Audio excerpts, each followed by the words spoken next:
In this short tutorial, we will show you how to use MPR. First search and find your desired study. Then, once you've selected a study, navigate to the top left corner of your PACS interface. Here, you'll find the layout options. Select the grid icon to choose how many viewports to display.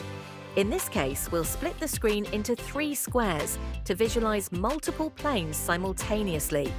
To view the images, just drag and drop the images into the squares. Next, on the left side of the toolbar, enable MPR mode.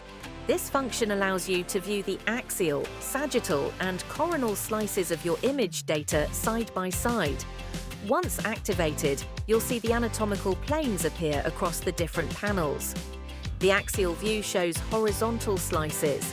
The sagittal view presents side-to-side cross-sections, and the coronal view offers a front-to-back perspective.